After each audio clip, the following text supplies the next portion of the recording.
Micro, es-tu prêt à écouter cette histoire?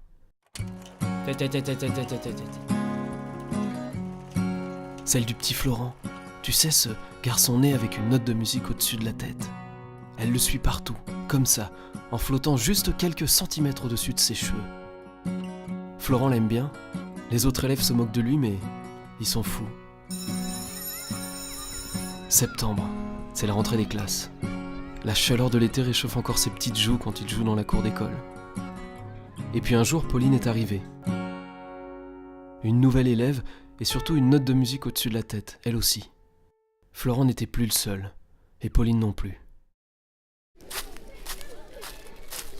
Octobre. Les feuilles craquent sous les pas timides de Florent quand il rejoint Pauline pendant la récré. Ce matin, ils mangent leur goûter ensemble, comme tous les matins désormais. Ils s'assoient côte à côte sur ce petit banc froid tout au fond de la cour, qu'ils réchauffent avec des sourires, des histoires et des BN goût chocolat. Au-dessus de leur tête, les deux petites notes s'agitent, glissent dans l'air et emportent ces deux enfants dans un paradis clair où d'autres notes dansent un peu partout.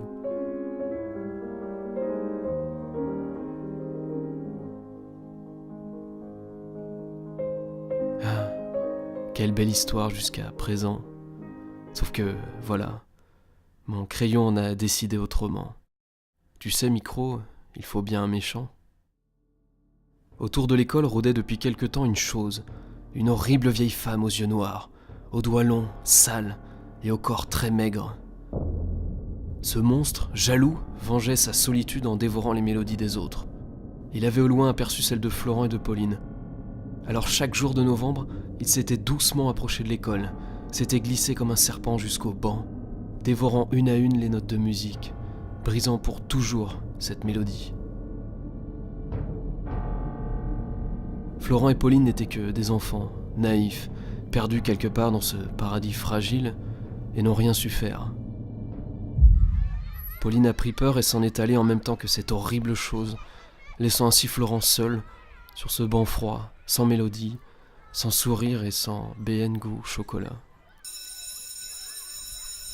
Il s'est levé et est lentement retourné en classe. À présent, au-dessus de ses cheveux blonds, Florent n'aperçoit que le ciel gris.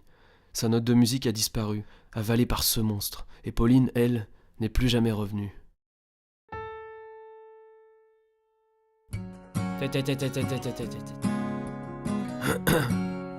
Allez, ne sois pas triste, Micro.